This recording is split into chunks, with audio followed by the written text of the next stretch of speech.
आपका अवचेतन मन और नींद के चमत्कार। आप हर 24 में से 8 घंटे यानी अपनी 1/3 जिंदगी सोने में बिताते हैं। ये जीवन का नियम है।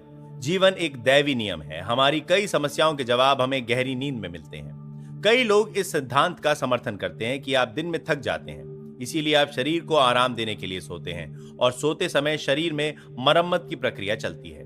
ये बहुत बड़ी गलतफहमी है। नींद में शरीर कभी आराम नहीं करता है। सोते समय भी आपका दिल, फेफड़े और सभी महत्वपूर्ण अंग काम करते रहते हैं। अगर आप सोने से पहले खाते हैं तो खाना पच जाता है और पोषक पदार्थ सभी अंगों तक पहुंच जाते हैं।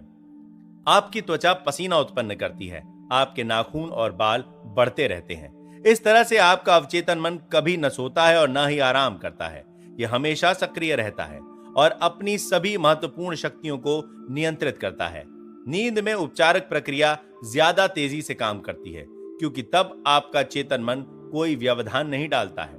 आपके सवालों के उल्लेखनीय जवाब आपको नींद में ही मिलते हैं। नींद के बारे में गंभीर शोध करने वाले शुरुआती वैज्ञानिक शोधकर्ताओं में डॉक्टर जॉन बिजेलो का नाम उल्लेखनीय है।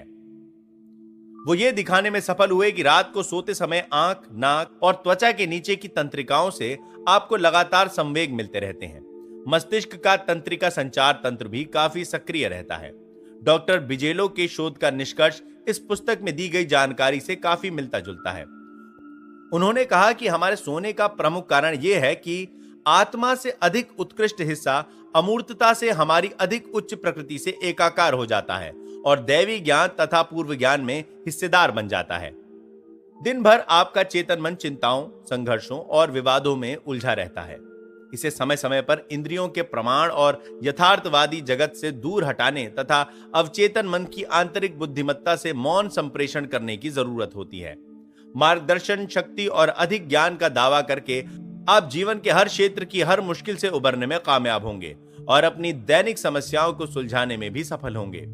दैनिक शोर शराबे एवं दुविधा से नियमित रूप से हटना नींद का एक प्रकार है।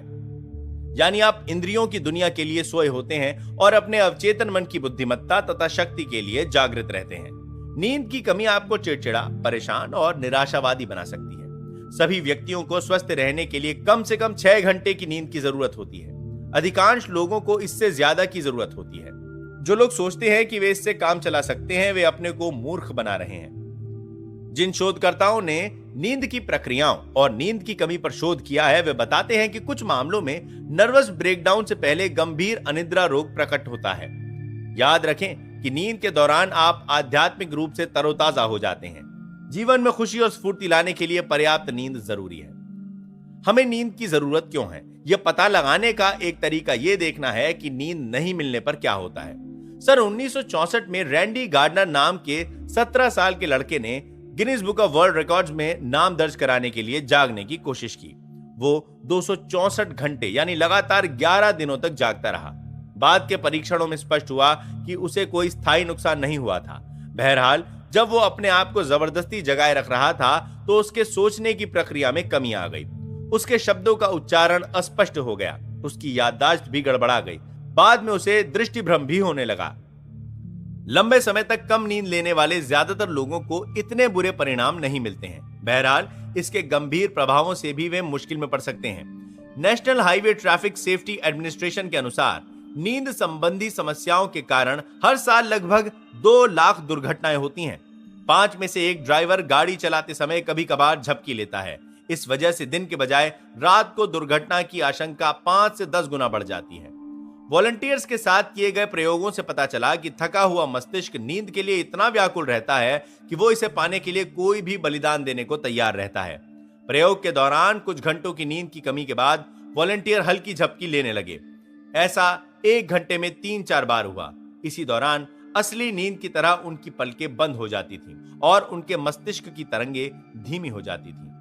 पहले तो ये झपकियां सेकंड के हिस्से तक सीमित रहीं, लेकिन जब नींद की कमी के घंटे बढ़ते गए तो ये झपकियां ज्यादा बार आईं और ज्यादा समय तक चलती रहीं, यहां तक कि 2-3 सेकंड तक रहीं। चाहे वॉलंटियर तूफान में हवाई जहाज चला रहा हो, लेकिन वो कुछ बेशकीमती सेकंडों की झपकी का प्रतिरोध नहीं कर सकता।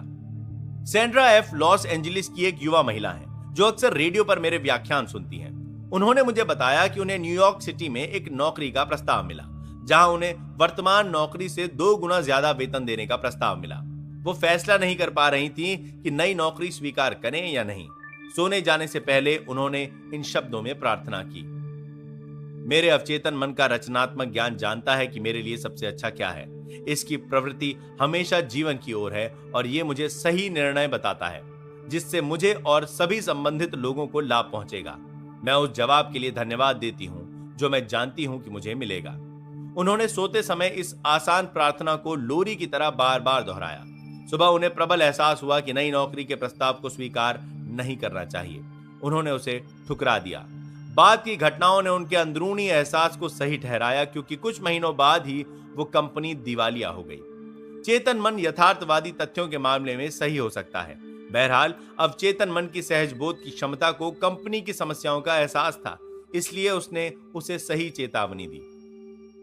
अगर आप सोने जाते समय सही कर्म के लिए प्रार्थना करते हैं तो अवचेतन मन की बुद्धिमत्ता आपको निर्देश दे सकती है और आपकी रक्षा कर सकती है। कई साल पहले मुझे सुदूर पूर्व में आर्थिक रूप से काफी आकर्षक प्रस्ताव मिला। मैंने मार्गदर्शन और सही निर्णय के लिए इस तरह से प्रार्थना की, मेरे भीतर की असीमित बुद्धिमत्ता सब कुछ जानती है। सही निर्णय दैवी विधान में मुझे बताया जाता है। जब जवाब मिलेगा तो मैं उसे पहचान लूंगा। मैंने सोने जाने से पहले इस प्रार्थना को बार बार लोरी की तरह दोहराया। उस रात मैंने एक सपना देखा जिसमें मेरा एक पुराना दोस्त मेरे पास आया। उसके हाथ में एक अखबार था और वो बोला, इन हेडलाइंस को पढ़ो, मत जाओ। अखबार की हेडलाइंस हिंसा, उपद्रव और युद्ध की खबरों से भरी थी, जो उसी इलाके में हुए जहां मुझे जाना था। आपका अवचेतन मन सब कुछ समझता है, वो सारी बातें जानता है। अक्सर वो आपसे बोलेगा, लेकिन ऐसी आवाज में जिसे आपका चेतन मन तत्काल मना कर देगा। जिस सपने के बारे में मैंने अभी बताया है, उसने मुझे निश्चित रूप से भारी खतरे की स्थिति में जाने से बचा लिया। मेरे अवचेतन मन ने अपनी चेतावनी एक ऐसे व्यक्ति के माध्यम से दी जिस पर मैं भरोसा करता था और जिसका मैं सम्मान करता था। कुछ लोगों को यह चेतावनी सपने में मां दे सकती, वो व्यक्ति से यहां या वहां न जाने को कहती है और चेतावनी का कारण बताती है। कई बार आपका अवचेतन मन जागते समय भी आपको चेतावनी दे देगा। आपको लगता है कि आपने अपनी मां या किसी अन्य प्रियजन की आवाज सुनी है। आप रुककर मुड़ते हैं और उसके स्रोत की तलाश करते हैं। बाद में आपको पता लगता है कि अगर मैं उसी रास्ते पर गया होता तो खिड़की से गिरने वाले सामान से आपका सिर फूट सकता था।